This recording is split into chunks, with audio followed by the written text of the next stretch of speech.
Então, do ponto de vista da imunidade, né, já que a gente está falando disso, uma pessoa com as 2 doses e seguindo protocolos de máscara e higiene, corre o risco de morte significativa ou depende de outros fatores? Não, como eu falei anteriormente, né, a pessoa que está devidamente vacinada, ela pode até pegar o vírus, mas ela ou fica sintomática, ou se ela desenvolver a doença, faz a forma leve da doença. Ela não se hospitaliza. Pode acontecer da pessoa se hospitalizar? Pode. Pode acontecer da pessoa morrer? Pode, eventualmente pode, né? Porque existem, porque alguém pode usar o exemplo, mas Tarcísio Meira estava vacinado com as 2 doses, faleceu. Aí vamos lá para o caso Tarcísio Meira, idoso, né? Tinha alguma comorbidade, e acabou pegando o vírus, ele poderia estar com o sistema imunológico dele lá, não tinha respondido muito bem à vacina. Pode acontecer? Pode.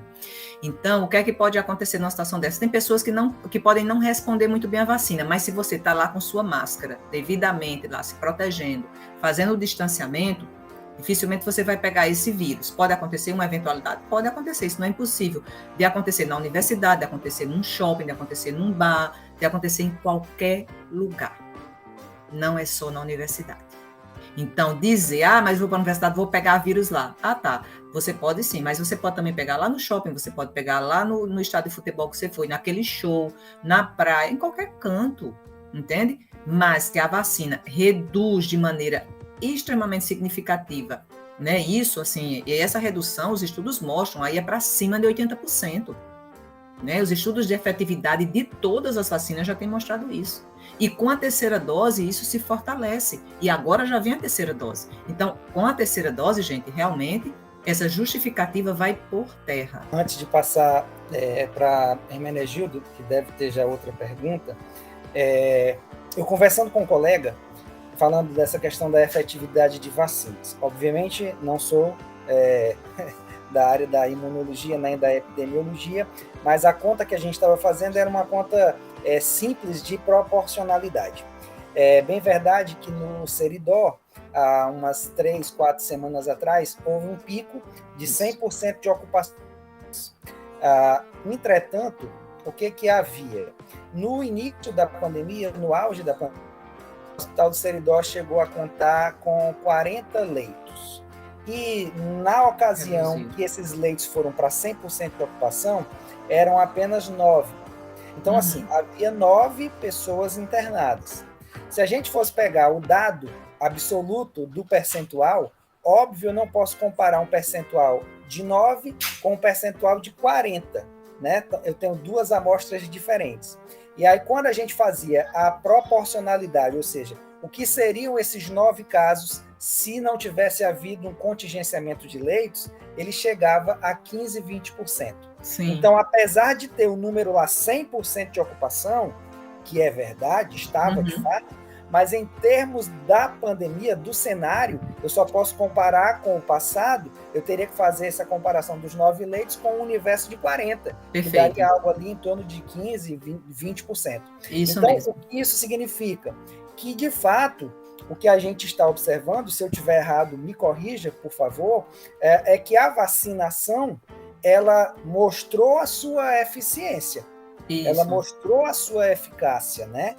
Hoje nós temos um percentual no RN de 39% de leitos ocupados. Isso. Se a gente for pegar o Sudeste, por exemplo, o Sul, onde o contingente populacional é maior, está até menor proporcionalmente do que aqui no Nordeste. Então, assim, leva a crer, para uma visão do leigo, que de fato a vacinação é eficiente e está mostrando resultado. Agora, não podemos baixar a guarda. E aí, falando do ambiente da universidade e na sua abertura, óbvio que tem que ser com a redução de alunos em sala de aula e obrigatoriamente com a vacinação completa. Eu estou pensando errado, professor? É isso, é esse o caminho mesmo. E um recorte que você pode fazer aí nesses pacientes é olhar quantos estavam vacinados que adoeceram. Aí você vai ver que não estavam vacinados ou estavam com a vacinação incompleta, que são esses que estão hoje internando, entendeu, Alessandro? Então, Perfeito. Ou estão vacinados com 2 doses, mas estão aí com a dose ali já precisando da terceira, idoso ou com alguma comorbidade. É esse o perfil que está adoecendo hoje. Quando você vai olhar, a grande maioria, mais de 90% da população que está adoecendo hoje é essa.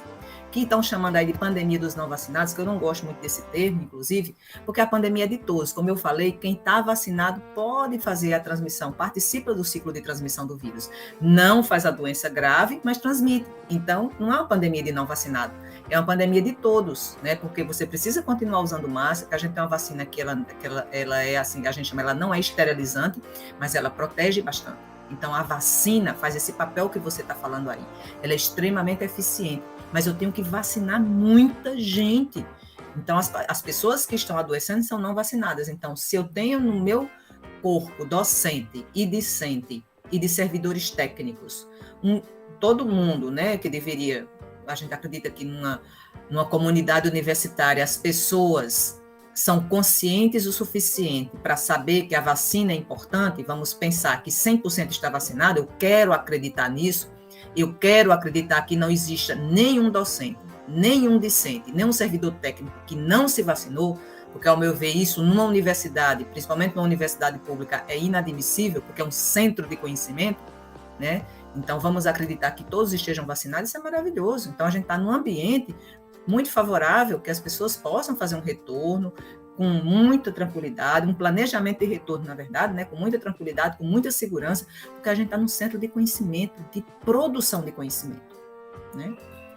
Perfeitamente. E aí, só para completar aqui o raciocínio, porque foi uma informação que eu vi ontem, e eu sempre dou muito crédito, além da professora Jandeus, eu dou muito crédito a duas pessoas que eu escuto muito na televisão, que é o professor Arnaldo Lichtenstein, da USP, e o professor Gonçalo Vecina, que inclusive já foi da Anvisa. E ontem, o Lichtenstein, no Jornal da Cultura, ele falou de uma hipótese, óbvio que ainda é uma hipótese, em ciência as hipóteses precisam ser corroboradas ou não, né? Mas a hipótese dessa nova onda na Europa, inclusive, é justamente devido a alguns fatores, dentre os quais, segundo o Lichtenstein, o fato da vacinação ter sido primeiro lá, as pessoas já estão completando 6, 7 meses de vacinação, o que dá um decréscimo da resposta imune, associado a um panorama que aqui no Brasil, ainda bem, nós historicamente não temos, que é 35% a 40% das pessoas com resistência a se vacinar. Então, a Europa está passando por isso, por esses dois fatores, provavelmente. E o frio. E o frio, que você falou anteriormente. A queda da imunidade por conta do período, ou seja, deveria haver o reforço da vacina na Europa, o fato de ter 30% até 40% de pessoas que não querem se vacinar em alguns países, né? E, óbvio, serve de alerta para nós, porque nós estamos às portas de um Réveillon, às portas de um precipitado carnaval, na minha leitura. E europeus vindo para cá. E os europeus indo para cá. Então, isso aí que você fala é muito importante, porque a gente precisa ter a consciência de que nós estamos imunizados, desde que tenha feito o ciclo completo, e de maneira eficiente, e com o uso dos equipamentos de proteção individual, protegidos em relação às formas graves, que é o que a professora alertou. Hermenegildo, a próxima pergunta, por gentileza, para a gente também já ir, acho que, finalizando a nossa mesa e, enfim. Isso, certo. A próxima pergunta, ela continua nessa questão de segurança e insegurança, né? Dentro de uma sala de aula ali que até o professor citou o exemplo de proporção física, né, do espaço, é seguro ou inseguro essa volta dos alunos? Depende. Depende quantitativo, depende de uma série de fatores, depende da ventilação dessa sala. Então, vai depender de uma série de fatores, Hermenegildo, né? Então, depende do quantitativo de aluno que vai ter ali, depende da ventilação dessa sala, depende como vai estar a disposição das carteiras, né? Então, em relação ao ar-condicionado, não tem muita dados em relação a esse ar-condicionado é melhor ou é pior, então, uma sala fechada. Eu comentei isso, inclusive, com o Alessandro. Por exemplo, você tem ambientes fechados, onde várias pessoas trabalham hoje, né, no setor privado, por exemplo, e a gente não tem relatos de grandes contaminações.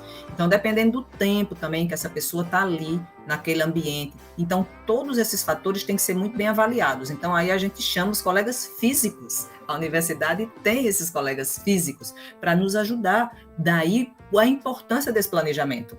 né? Então, a gente tem tudo isso, a gente tem uma massa crítica dentro da instituição e a gente tem produção, né, de conhecimento. Então, o que é que se tem hoje? As universidades que já voltaram, né, estão em ambientes fechados, a gente não está vendo grandes contaminações, tem um surto aqui, outro acolá, suspende, né, e toca a vida, sabe? Então, esse planejamento tem que existir. Né? Qual é o espaçamento? Continua, só 1,5 metro é suficiente, não é? Né? Então, assim, a gente pode fazer isso menor desde que esteja todo mundo vacinado, usando máscara, isso é suficiente, entende? Então, isso tem que ser debatido, isso tem que ser discutido, à luz do que a gente tem na ciência, mesmo que, não, 1,5 metro tem que permanecer, tá, mas e essa condição aqui, se eu tiver muito bem ventilado, né? Um ambiente com muita ventilação, com a ventilação ótima, assim, que não permita que esses aerossóis ou essas gotículas, elas com a máscara ainda protegendo e as pessoas devidamente vacinadas. Então, tudo isso tem que ser debatido. Daí a história, eu insisto, o planejamento, essa discussão perpassa. Entende? Então, para passar para a Rebeca, que eu acho que ela já tem alguma pergunta, mas me veio aqui uma lembrança que eu acho que é importante a gente também ter como argumento, talvez. Se vocês lembrarem, no início da pandemia, houve, infelizmente, e aqui cabe um parênteses gigante, né, de toda a nossa solidariedade a todas as pessoas que estão enlutadas, porque o luto é coletivo. A gente não pode esquecer jamais esse período da história, onde, por omissão, negligência, ingerência, se matou mais de 600 mil pessoas. Isso aí é um fato que jamais será esquecido, obviamente, mas o que eu quero dizer é, no início da pandemia, antes da vacina, obviamente, o contingente de profissionais de saúde que morreu foi significativo. Eu vi um estudo, eu não vou recordar agora a fonte, se foi um estudo do CDC ou se foi um estudo da chamada Anvisa da Comunhão Europeia. Mas era um estudo que fazia uma comparação entre os óbitos no início e os óbitos já depois da vacinação, nos profissionais de saúde. Uhum. E a queda foi de 80%. Uhum. E aí eu fico me perguntando, tem algum ambiente mais insalubre do que o hospital, onde essas pessoas, inclusive, ainda estão sendo internadas? Isso. Se esse ambiente, que é extremamente insalubre, há um decréscimo de óbito, falando só de óbito, da ordem de mais de 80%, onde a carga viral, não sei se o termo é esse, mas a carga viral está circulando com efetividade numa sala de aula, com o número de alunos reduzido para cerca de 1/3, com ventilação apropriada, ou seja, as portas abertas, e a utilização de equipamentos de proteção individual, nós temos, em termos estatísticos, provavelmente falando, uma significância extremamente menor. Eu estou falando, inclusive, de um ponto de vista que eu nem gosto, que é utilizar termos que não tenham precisão. Mas, óbvio, como não tem um estudo, a gente não tem como dizer o percentual, por exemplo. Mas significativamente menor, sem dúvida alguma, se a gente fizer o comparativo de uma sala de aula com 12 alunos, ou de um ambulatório de um Onofre Lopes, por exemplo, de um Giselda Trigueiro, por exemplo, onde as pessoas estão trabalhando e não estão morrendo. E se você fizer isso em todo o Brasil, o dado vai ser o mesmo. Então, isso é um dado que a gente não pode deixar de prestar atenção. Pelo menos é como eu penso. Rebeca, tem ainda alguma pergunta? Bem, eu vou dar uma resumida aqui, porque o tempo já está correndo e a gente sabe que a professora é ocupada. Mas, na UFRN, como é que está sendo as aulas que a senhora está ministrando? A senhora está ministrando de forma presencial? E houve algum caso entre os estudantes ou com algum familiar? Bom, eu vou começar a ministrar aula presencial agora em dezembro, mas eu fiz uma solicitação de aumento de número de alunos no laboratório, antes eram 12, e a gente, devido à experiência anterior, né, que os colegas já haviam tido, e a experiência da anatomia, né, que eles também têm um quantitativo maior de alunos, nenhum caso foi relatado, né, de infecção entre os alunos, e nenhum dos espaços das aulas práticas da UFRN até agora. Então, são medidas de protocolos bastante sérios, né, que a gente tem. O aluno, ele é obrigado a informar, se ele tiver um mínimo sintoma de gripe, ele já informa ao docente pelo SIGA e ele não vai para a UFRN, A máscara ele usa da entrada à saída na UFRN, ele não pode ficar sem máscara de forma nenhuma, em nenhum momento. Para acessar o laboratório, a entrada individual ou das duplas, né, que fazem, então tem todo um protocolo a ser seguido, a gente manda vídeo para o aluno antes, ver como é que ele deve proceder. Então, acho que tudo isso, Rebeca, ajuda muito nesse processo. O aluno ele é informado antes como ele deve proceder. Ele recebe o protocolo, ele lê, ele vai vídeo para ele ver como deve ser o comportamento dele. Entende? Então, isso exatamente. Esse é o protocolo de biossegurança da UFRN, lançado no início da pandemia, e a gente deu uma adaptada, né, para as nossas necessidades agora, porque, inclusive, nele ele tem dizendo se o ambiente necessitar fazer alguma adaptação, pode fazer mediante aprovação nas suas instâncias competentes. No caso, a gente fez a solicitação ao colegiado do curso, né, o departamento que eu faço parte, a gente escreveu uma solicitação, aprovamos no colegiado do curso de biomedicina, a gente antes trabalhava só com 12 alunos no laboratório, e agora a gente pode trabalhar até com 24, fazendo duplas. As duplas devem ser de alunos que já convivem socialmente, ou seja, pegam carona um com o outro, pegam um ônibus um com o outro, que a gente sabe que os alunos já estão com vida social ativa, né? Novamente, já voltaram a se encontrar, saem juntos, vão para shopping, vão para cinema. Então, são os colegas de turma que já têm essa convivência, né? E aí, essas serão as duplas. Isso aí a gente já orienta. Por exemplo, eu começo a minha aula dia 14. Os alunos já sabem tudo o que eles têm que fazer, eu já mandei para eles. Todos os vídeos, todos os protocolos, passei inclusive para a professora Alessandro isso, né? Então, todas essas informações, inclusive orienta a máscara, por exemplo, se vocês puderem comprar a N95, né, a máscara de pano não pode, a gente fornece no laboratório a máscara cirúrgica, né, aquela de TNT de 3 camadas. Caso ele não possa, quando ele entra lá, está ele e a dupla, ele rapidamente tira a máscara dele, coloca a outra, né, e aí vai para o cantinho dele, chegar lá, tem que se higienizar, se paramentar, tem todo o protocolo para isso. Isso a gente falando de um laboratório de aula prática. Quando você fala da sala de aula, aí já é outro pensamento, que aí tem, né? Então a gente está falando de uma aula prática em laboratório. Como vai ser isso? Imagine várias salas de aula, eu imagino o CB, né? A Alessandra viu como é lá. Várias salas de aula, um do lado da outra. Não tem como você colocar a filinha de aluno para entrar. Ele viu as marcas no chão lá, que é como os alunos vão entrar no laboratório. Não dá para fazer isso. Os alunos vão entrar nas salas de aula, eles vão sair, eles vão se encontrar. Então, isso tem que ser muito planejado, porque vão estar todos lá, eles vão estar se encontrando. É mais ou menos como acontece numa entrada e saída de shopping, mas as pessoas não ficam se esbarrando, né? Vai existir esse protocolo, vai continuar, né? As pessoas não vão estar se esbarrando, tal, então vão ter que ter cuidado na entrada, na saída, isso tudo tem que ser devidamente orientado, tem que ser devidamente, e vídeos podem ser feitos, né, de uma maneira muito geral, para mostrar como se fazer. Então, e isso perpassa, insisto, a gente está aqui discutindo, essa discussão já deveria estar acontecendo. O que a gente está fazendo aqui, esse exercício que nós estamos fazendo aqui, que para mim é extremamente salutar, era para estar acontecendo já na universidade, né, lá na gestão central, eu já fiz parte dela, e eu sei como isso acontece. Então, essa chamada entre os gestores centrais, os pró-reitores, o reitor, todo o staff já deveria estar acontecendo, né, chamar a representação estudantil também para fazer essa discussão, né, num momento, sei lá, os próprios pró-reitores chamar, como muitas vezes eu fiz, conversei com o DCE, enfim, para saber os anseios, né, de vocês, como é que vocês estavam pensando isso e levar isso conjuntamente, entende?